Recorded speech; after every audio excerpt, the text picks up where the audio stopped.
রাসূলুল্লাহ সাল্লাল্লাহু আলাইহি সাল্লাম বলেন, আল্লাহ ওই ব্যক্তির চেহারা উজ্জ্বল করে দেন যে আমার কোনো হাদিস শুনেছে অতঃপর অন্যের কাছে পৌঁছে দিয়েছে। আবু দাউদ। হযরত মুসা আলাইহিস সালাম একদিন আল্লাহর কাছে জিজ্ঞাসা করলেন, হে প্রভু, আমার অনুসারীদের মধ্যে কে সবচেয়ে বড় পাপী?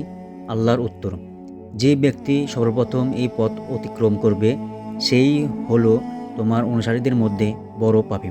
আল্লাহর কথা অনুযায়ী হযরত মুসা আলাইহিস সালাম বসে দেখছেন। কিছুক্ষণ পর দেখলেন এক ব্যক্তি ছোট্ট একটি ছেলেকে কোলে করে পথ অতিক্রম করছে। হযরত মুসা সাল্লাম বুঝে ফেললেন এই সেই বড় পাপী। হযরত মুসা সাল্লাম আল্লাহকে আবার জিজ্ঞাসা করলেন, হে প্রভু, এখন আমাকে সে নেকি মানুষটি দেখান। আল্লাহর উত্তর, সূর্য ডোবার সাথে সাথে যে লোকটি তোমার পূর্বস্থান দিয়ে চলে যাবে সেই হইল সবচেয়ে নেকি বান্দা। হযরত মুসা সাল্লাম সূর্য ডোবার বেশ আগে থেকেই বসে রইলেন। যেই সূর্য ডুবছিল দেখলেন সে সকালের ওই ব্যক্তি ছোট ছেলেকে কোলে করে ফিরে যাচ্ছে। মুসা আলাইহিস সালাম হতভম্ব হয়ে আল্লাহকে জিজ্ঞাসা করলেন, প্রভু, একই ব্যক্তি মহাপাপী আবার মহানেকি? আল্লাহ বলেন, হে মূসা, সকালে যখন ওই ব্যক্তি ছেলেকে সাথে নিয়ে তোমাকে অতিক্রম করে জঙ্গলে প্রবেশ করলো তখন কোলে ছেলেটি বাবাকে প্রশ্ন করেছিল, এই জঙ্গল কত বড়? বাবা উত্তরে বলেছিল, অনেক বড়।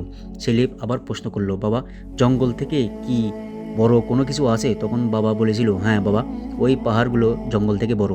ছেলে পুনরায় প্রশ্ন করলো, পাহাড় থেকে কি বড় কিছু আছে? বাবা বলল, আছে, এই আকাশ।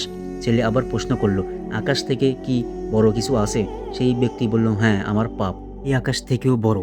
ছেলে বাবার এই উত্তর শুনে বলল, বাবা, তোমার পাপ থেকে বড় কি কোনো কিছু নেই?